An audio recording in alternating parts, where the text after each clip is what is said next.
Hello, Internet. I'm KrissieDeathy, and today I'm going to read you guys Granpa's Way by Atlanta-Decatur, Chapter 6. Oh, that's so weird. Chapter 6, the title of it is Decision. The Decision. When Yukio told Mrs. Hibiki that she wanted to go to a restaurant, she didn't mean that she wanted to go with him. She could have taken the bus, for Christ's sakes. But her mother-in-law had insisted that she shouldn't go alone, especially when her fiancé owned a car. As she watched Ryoga drive, she noticed that he was looking straight forward, as if he was lost in thought. Was he ignoring her? As he stopped at a red light, he turned slightly to look at her and cleared his throat. "What are you doing?" he asked, serious. "What? What are you doing?" he repeated as the car started moving again. "I don't know what you're talking about," she replied in the same tone. "We were supposed to call it off today," he stated coldly. She sighed. "I know, but I couldn't do anything. I'm going to talk to my grandma about it right now." Silence. "What's the big deal anyway? I thought you were okay with it." "Not as long as you're not," he growled. Silent. "Why did you move in?" "I had no choice. You know, Grandpa. This is going to take more time than I thought." Silence. "Don't get any funny ideas about that bet, P-chan. Like I would want to." She just looked at him. Ryoga frowned as he saw Mr. Satome in panda form sweeping the sidewalk outside Ch6. "What's Ginma doing here?" "He's paying his debt to us," Yukio grinned. Ryoga laughed. Behind the grill, Ichiro flipped various okonomi in the air, preparing the orders for Konatsu to deliver them happily. The afternoon seemed calm, and there was an enjoyable atmosphere around the place, which Yukio liked. Her father was doing a great job. She was pretty surprised when she saw Ranma and Akane sitting on the counter, Ranma munching down happily what it seemed to be stiff okonomiyaki, judging by the plates in front of him. Akane just chattered with her father amicably. She heard Ryoga locking the car up and his footsteps toward her. Then he entered and caught a glimpse of what she was looking at. He startled as he locked his gaze on Akane's pretty face, oblivious to the attention she was getting. "What's wrong?" she asked curtly as she noted that he wasn't moving. "I haven't seen her in a while. Not since it's been 8 months, Ryoga. Besides, she's at my place. I won't let her make a scene." Ryoga just looked at her then, lifting an eyebrow. "You didn't stop yourself when you found out. And we were at your place, too." She startled, but regained her calm and shot back. "I'm the owner. I can do whatever I want. That includes beating you to a pulp." He scoffed and followed her to the counter, dreading for his life. "Ron-chan," she greeted as she sat next to him. "You-chan, I was waiting for you." His blue eyes lit up in a swift motion. He took her hands in his. This made her heart jump. "Is he going to declare his love for me? Right in front of Akane? Is he going to claim me?" She looked at Akane and saw her smiling. "Weird. I wanted to be the first one to congratulate you." "What? Your dad told us all about your engagement," Akane piped in from behind his back. "We're so happy for you." "You are?" He's happy. "Yeah, you-chan. Isn't it great? The deal is off. We can be best friends again." "Oh." He didn't say that. I just misheard. "What?" "I said we can be best friends again. No strings attached. I feel so relieved, don't you?" Ryoga approached them as he heard Ramen's words. He didn't want Yukio to rip his head off right there, although it didn't seem like such a bad idea. "Good afternoon," he said shyly, avoiding Akane's gaze. "Ryoga-kun," cheered said girl, jumping into his arms, scaring the hell out of him. "It's been so long. Where have you been?" "I've heard the news. I'm so happy for you." She let go of him, smiling. You are?" Of course I am. We're still friends, right?" She pulled him a little out of earshot as Rama kept ranting about friendship with Ukyo and old times and blah blah, and looked sincerely into his eyes. "Look, we both did stupid things 8 months ago, and since then I've been thinking about it, and I've realized that you didn't do anything too perverted or such. I mean," she looked away. This wasn't easy for her, he noted. "My point is, I appreciate that you came to me and confessed that. You made a mistake, Ryoga, and I think our friendship is more important than that. And after what I did, I think we're even. She extended her hand to him. Friends? After looking at her wide eyes, he took her small hand in his and shook it gently. Friends, he said, his voice firm as never before talking to her, though his heart filled with an all too familiar ache he hoped he wouldn't feel any more. Granpa slapped his back in a friendly manner, startling the lost boy. Hey, pork chop, congratulations. Hi, Sotome, he replied sharply. It's been a while, Nay. What you been up to? The pigtail boy asked as he resumed his seat on the counter, pulling a stool closer to Ryoga to sit on. The banging boy's eyes widened at the friendly gesture, but let it pass. Where's Ukyo? Akane asked. Oh, she went upstairs to say hi to her grandparents. She'll be back soon, Ichiro replied as he put a hot okonomiyaki in front of Ryoga. Eat up, boy, he chirped. Thanks. Here's another one, Rama. Are you sure you can keep eating? The older man asked and was alarmed, and was answered by a couple of snorts. Hey, what's that supposed to mean? Oh, nothing, Rama, his fiancée said sweetly. Ryoga started eating and noticed that the okonomi had his favorite topic. He lifted his gaze and saw that Ichiro was already cooking a second one for him. So, Ryoga-kun, what have you been up to these past 8 months? Akane turned around in her stool to face him, trying to ignore the mannerless eating machine sitting between her and her friend. You know, the usual, getting lost, getting wet at the worst times ever, being chased to be eaten, ending up in strange places, breaking up some stupid law. Akane blinked. She thought Ryoga would answer with the usual, I've been traveling around, and a lot of stutter in between. Everything was normal until yesterday morning. Huh? What happened yesterday morning? Rama just had to ask. He was bopped in the head by Akane. What do you think, girlie? Rama's eyes narrowed. Who are you calling girlie, P-chan? Rama, the short-haired girl, stuffed his face with okonomiyaki. Shut up. Ryoga scuffed and resumed his eating. I guess you're not too happy about it, eh, Ryoga-kun? He shook his head. Not really. I mean, it could have been anybody in the world, he ranted. But it had to be someone who likes to beat me for everything, even when I didn't do nothing.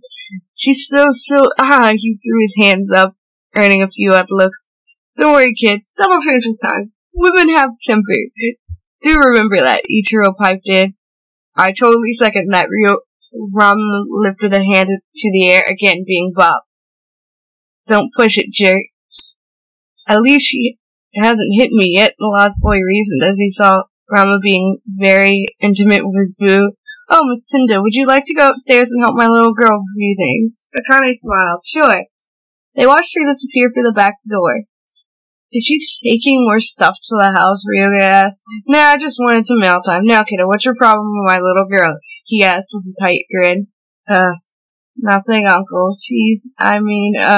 Ichiro couldn't hold his laughter anymore and patted Ryoga's head. It's okay, boy. I know she can be very irritating sometimes. But if she's anything like her mother, and I believe she is, it'll be worth the pain, trust me. Whatever you say, he rolled his eyes. So, you're not happy about the engagement, P-chan? I thought you would be. Now that you have a sense of direction and all. Yeah, it's just, he gestured vaguely with his hand. It's so out of the blue. It's been 2 days, and I still don't know where to put myself. I understand how you feel, Rama turned to look at him. When I came here and found out that I had to marry that tomboy, he purposely ignored Ryoga's glare at the nickname. I didn't even know what to think, what to do. I still don't. But you don't fight as much as before. And you two had reasons to fight. I mean, your other fiancés and all. We only fight because we don't get along, Rama. And we've been fighting ever since I've met her. She likes to use me and blame me for everything. I think she just loves to mistreat me. Ichigo hid a grin behind his hand. Well, I feel the same way towards Akane. He smiled, replaced the mallet for a spatula and the jerk for a jackass, and we're at the same situation now. Yay! Look at me, Ryoga sneered.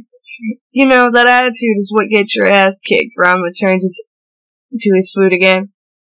So how do you do? How do I do what? Live with a fiancé you don't want. Rama almost choked on his chopsticks. Ryoga's eyebrows got crooked. You don't want her, do you? Of course not, he glared. She's okay, I know the drill already. Ryoga cut him off. I asked you something. Well, first off, Try not to stand in her way. If for some reason you don't understand or never will, you find yourself in her way, make an appointment with Dr. Tofu. And try take this as the most personal advice to control your mouth. You know that you don't have to say what you're saying. You know it'll get your ass painfully kicked, but you're so exasperated at this point that it's so difficult to stop once you start it. The mouth control is the best technique to survive an unwilling fiancé. I think I'm doing that already, he said with a stifled laugh. Huh? Yeah, we don't. I mean, I think that we just talked to each other on our own way here. On our way here. I mean, I was willing to go with it until she said those things last night. The pigtail boy leaned close to curiosity, getting the best of him. What things? What happened last night? Family dinner. Oh, you were willing to go through with it? Reluctantly, but yeah, I mean, it's good for my family. I can have a normal life now, too. It was a nice prospect. Not getting lost, having a home, a job. He shrugged and took a bite and looked at him and smiled. He often thought about those things, too, when he married Akane. He'd run the dojo, he'd have a stable home, not worrying about his dad taking him by the pigtail and running away from the place they were staying at because he did something wrong. And he'd have a wife. Probably it was what Ryoga wanted, too, in his own way. He smiled wider as the thought of how much alike the two of them were sneaked into his mind. And now that he was in a similar situation than his, they probably could become friends. He always thought of Ryoga as a friend, after all. He had been there when he needed him, but now there could be something more. Like this, talking and sharing thoughts. Probably there could be sparring matches, too. Just for the fun of it, or walks, and things friends usually did. Suddenly Ramen felt constricted. Does it have to do with me, huh? What you said last night. Well, he cleared his throat. She was engaged to you first. She's always been. It's a huge twist in her life, don't you think? In other words, yes. Ryoga shook. It's not your fault. The way she feels, I mean. Which leads me to ask, why are you upset about this whole thing? You seem pretty happy. She's my best friend, Ryoga. I love her. Just not in the way she'd want me to. He didn't know why, but hearing those words from Ramen made him feel weird. And you told her that? I just did. When I found out for you two, I felt happy for her. I know now that she's going to get what I couldn't give her, and I'm glad that it's with you, man. I know you won't hurt her. Ramen punched his shoulder amicably. Yeah, I mean, I can't say I don't understand her. If this had happened 8 months ago, I think I'd be feeling the same way. You mean about Akane? Ryoga nodded. Are you over her now? The beaky boy never heard the doubt in his voice and chuckled. Yes, Rama, I understood that we're gonna be just friends. It's pointless to keep hoping for anything more. So don't worry, he added with a sly grin. I wasn't, he protested, trying to hide his blush. What about the Akari girl? Let's just say she likes pigs way too much, Ryoga grimaced. Rama made an O face. Yuck. Besides, I didn't feel too well being with her. I didn't love her, and I think I didn't even like her. I don't know. All we ever did was train the pigs, and most of it I did as Peach, and I got so bored after a few days I just had to get out of there. I see, well, at least Chan will keep you busy, he snickered. Like Akane does? Very funny. She knocked on her grandmother's door, waiting with anxious steps outside the room. Hana greeted her granddaughter with a smile that faded as she saw her troubled expression. What's the matter, dear? Granny, can we talk a little? Sure, honey, come in. Yukio entered the room, which was formerly her guest room, and looked around. Apparently her family planned on staying for quite a while. What's wrong? About the engagement. Hana sighed. The girl still didn't give in. The boy was she stubborn. What about it? What would happen if I called it off? Hana started to reply when she cut her off. I mean, I talked to Aiko, and she said that it was possible that Granpa would disinherit me if I refused. Is that true? Hana paled. She really didn't want to get to that point. Well, dear, it's a family obligation that you must fulfill. You know the consequences if you don't. The way Yukio's face fell was devastating. You mean I can't? You know what honor means to your grandfather. Then it's true, she sighed. I'm afraid so. I'm sorry, Chansita, but I don't want to live this all over again. It was awful enough that he cast that stupid spell on the Hibiki family. I won't deal with having my only grandchild disinherited because she's in love with someone that doesn't love her back. It's not worth fighting for, and it never will be. I know he doesn't love me that way, okay? He just said it downstairs. You don't have to rub it in, she snapped. Oh dear, her grandma said when there was a knock at the door. Yukio, came Akane's voice from the other side. Are you in there? Hana opened the door and blinked at the girl in front of her. Hello. You must be Mrs. Tsunaji. I'm Tendo Akane. Nice to meet you. The girl politely bowed to the lady who lifted an eyebrow. So this is Akane, huh? That name had been pronounced one too many times by her granddaughter and her recently acquired fiancé. Nice to meet you too, girl. Hana bowed back. Please come in. We were just talking. She entered the room and saw Yukio sitting on the dresser stool, a mix of anger and sadness on her face. She stuttered. Yukio, your father asked me to help you with some things. Akane stood nervously beside the door, waiting for the other girl to say something. Miss Tendo, we were in the middle of a conversation right now. Oh, I'm sorry, I didn't know. Akane apologized, blushing. No, it's okay. Actually, maybe you can talk some sense into this girl. Some sense? I'll go make some tea. You can go and have it in the living room if you want. Sure, Mrs. Kaji. We'll go in a minute, Akane said as she noted Yukio wasn't bothering to answer. As the elder left the room, the younger Tendo approached her sometimes friend and sat on the bed in front of her. What's wrong, Yukio? You look upset about something. I don't want to marry him, she just said. Akane looked at her with concern. Yukio, she said softly. I mean, the other girl continued. I thought Rama, but he doesn't. To her own horror, tears began to trickle down her cheeks. Akane put a hesitant hand on her shoulder. I know it's difficult now, but you'll get used to it sometime. Ryo is a wonderful boy. I'm pretty sure he'll make you happy. But it hurts so much, she snapped, startling her friend. What hurts? Ranjit said he's happy for me. He's happy because I'm marrying another man, she sniffled. Akane flinched. Oh, that. Well, I never knew how he really felt towards you until this morning.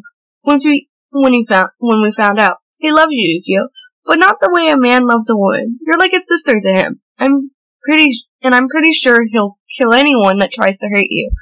You've always been his childhood friend, and it's hard for him to see you as anything else. And it took me 2 years to understand that. Yeah, he's always been closer to you, actually. Akane grew red. That doesn't mean, he's my fiancé and all, you know. And Yukio giggled despite herself. The one that supposedly didn't want him was the one who was getting him. My point is, Akane cleared through, you should focus on your friendship with Rama instead of the marriage that couldn't be. But why did you want to marry him in the first place? Oh, well, there was the family honor and my dowry. Funny you didn't mention love first, Akane smiled at the chef's surprised look. I do love him, Akane, she affirmed. I know. But you just have to figure out what kind of love it is. You wanted to kill him when you found him. Why the sudden change of heart? That you turned into his fiancé in the blink of an eye. You knew he was already engaged to me. Her cheeks heated up as she realized what she had just said. Yeah, but at that time, you two said you didn't want to get married. I thought I stood a chance. Now I see I never did. She lifted her gaze to look at the girl in front of her. Do you really want to marry him now? The short-haired girl's eyes widened at the question, her face darkening red. It was the answer Yukio needed. Our parents, she stuttered. It's okay, really. I'll be fine. She tried to smile, but failed miserably. It'll take time, Yukio, but you'll learn to let go. Now I know how Ryoga must have felt. Yeah, I'll be busy anyway. That jackass is a pain in the fanny. Learning to live with him will keep me very occupied. Tendo let out a surprised laugh at the chef's joke. At least she was looking at it on the bright side. Well, I must say that it takes time, especially when you're living with a pervert. Ryo's a nice boy. You'll do fine, Yukio. She looked at the other girl inside. So, this is it, huh? No escape? No way out, she said to herself with Akane to frown. Yukio, her voice held concern. I guess I'll have to go along with it. She wrinkled her nose and looked away, as if losing herself in thought. Akane smiled knowingly. She knew exactly how Yukio felt. After all, she'd been in love with Dr. Tofu when the jerk came into her life, and it took time. But she let it go. That doesn't mean that I have to like it, Yukio suddenly shouted, making the other girl jump, as if she'd been knowing what had been on her mind. Goggling at the chef, Akane laughed when she turned a bit red. Let's go have some tea, she giggled as they both left the bedroom. My God, it's like seeing myself in the mirror 2 years ago. Akane shook her head, smiling. Hana poured the tea slowly. Then she handed the girls their cup. She sat down in front of her grandchild, the Tendo girl beside her. She cleared her throat and looked seriously at Yukio. So, did you make a decision? She nodded her head and looked at her granny. She sighed with resignation and before taking a sip of her tea. I'm gonna marry him. Her grandmother let out a breath she thought she'd been holding forever. I'm so glad I heard that answer, dear. Like I said before, she interrupted, it doesn't mean I like it. No, it doesn't. But I'm sure you'll do your best for that marriage. She took the younger's hand, squeezing it reassuringly. As long as he does too, she shrugged, uncaring. He needs to learn not to be such a moron, though. The Kanaji lady let out a laugh. This girl sure wasn't going to be easy to deal with, but at least she took the right choice. And that is the end of chapter 6, which is a wonderful chapter. And yeah, I'm stretching. It's 7-something in the morning. Thank you all so much for listening. Any fanfics you want me to read, leave those in the descriptions. Yada yada yada. And yeah, bye bye.